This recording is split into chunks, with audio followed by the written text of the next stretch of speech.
के पूरे पूर्वोत्तर राज्यों के भारतवासियों को सौतेला बना दिया और जो दरार बहुत मुश्किल से भर पाई थी उस दरार को दोबारा से गहरा कर दिया। कल सीएम ने भी कहा कि नेता सुधांशु त्रिवेदी, उनका बयान है, उन्होंने कहा कि दिल्ली विधानसभा का सदुपयोग आज तक सदुपयोग नहीं हुआ, दिल्ली के हित में नहीं हुआ, पॉलिटिक्स करने के लिए किया जाता है।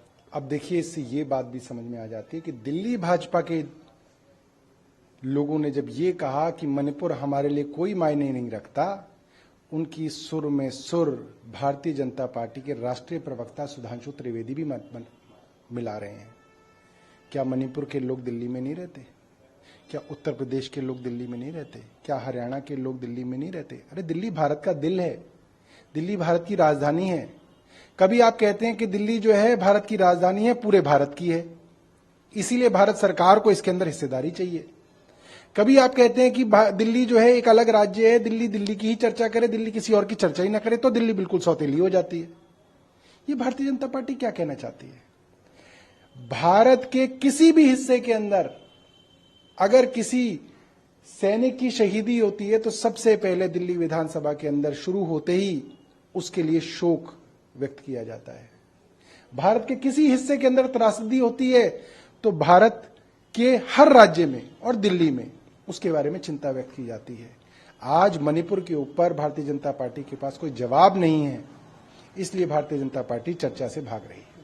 आज जो द्वारका एक्सप्रेसवे पे सीएजी की रिपोर्ट में जिसका जिक्र, उस पर चर्चा होगी। द्वारका एक्सप्रेसवे मुझे लगता है सबकी आंखें खोल देगा। सीएजी की रिपोर्ट है, ये कोई अरविंद केजरीवाल जी नहीं कह रहे हैं, ये कोई आम आदमी पार्टी नहीं कह रही है, केंद्र सरकार का सीएजी कह रहा है। जिस सीएजी की रिपोर्ट पे यूपीए की सरकार हिल गई थी, मंत्रियों के इस्तीफे हो गए थे, वो सीएजी की रिपोर्ट कह रही है कि जो हाईवे 18 करोड़ रुपए प्रति किलोमीटर की लागत से बनना था, वो 250 करोड़ प्रति किलोमीटर की लागत से बना है और दिल्ली का हाईवे है द्वारका का, तो दिल्ली में चर्चा होगी उसके विषय में। हम जानना चाहेंगे केंद्र सरकार से कि किसने इसके अंदर जो है लूटमार की है। एनसीटी अमेंडमेंट एक्ट पे भी चर्चा होगी, सीएम क्या भी उस पे भी बोलेंगे? जिस तरीके से केंद्र सरकार अफसरशाही पे कब्जा करना चाहती है, सवाल उठता है क्यों करना चाहती है? जवाब है कुछ चुनिंदा अफसरों के सहारे दिल्ली के लोगों को तंग करना, परेशान करना और दिल्ली के कामों को ठप करना। 60 साल के ऊपर के बुजुर्ग बेचारे जो अपनी 2500 की पेंशन का पूरे महीने इंतजार करते हैं, उनकी पेंशनों को महीनों तक रोक देना। दिल्ली के सरकारी अस्पतालों के अंदर ओपीडी काउंटरों को महीनों तक के लिए बंद कर देना। मोहल्ला क्लिनिक के टेस्टों को तुरंत प्रभाव से बंद कर देना। मोहल्ला क्लिनिक के डॉक्टरों को मेहनताना जो मिलता है वो मेहनताना बंद कर देना। ये सारे के सारे षड्यंत्र क्यों किए जा रहे हैं?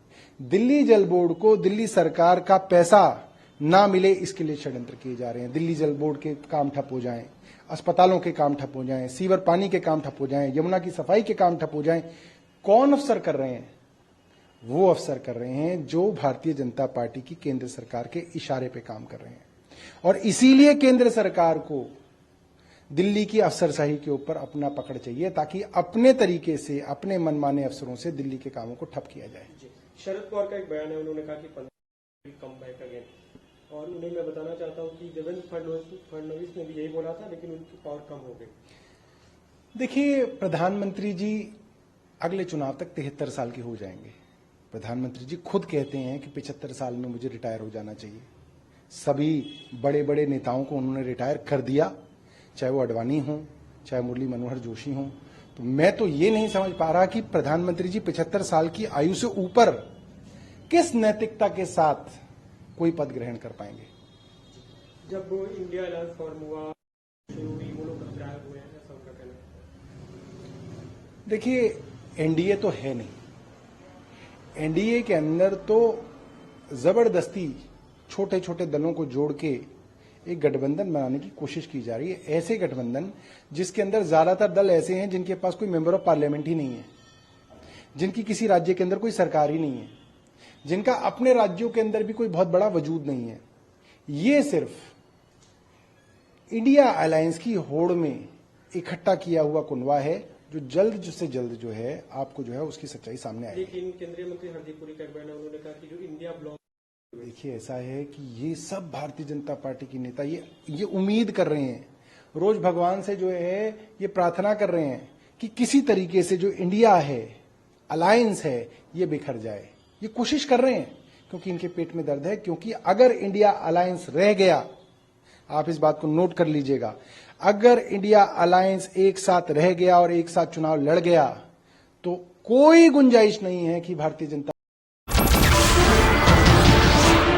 नमस्कार, मैं हूं मानक गुप्ता। अगर आपको हमारा ये वीडियो पसंद आया हो तो इसे लाइक और शेयर जरूर करें, और हां, हमें सब्सक्राइब और फॉलो करना ना भूलें ताकि आप देश और दुनिया की कोई खबर मिस ना करें। तो जुड़े रहिए हमारे साथ और देखते रहिए न्यूज़ 24।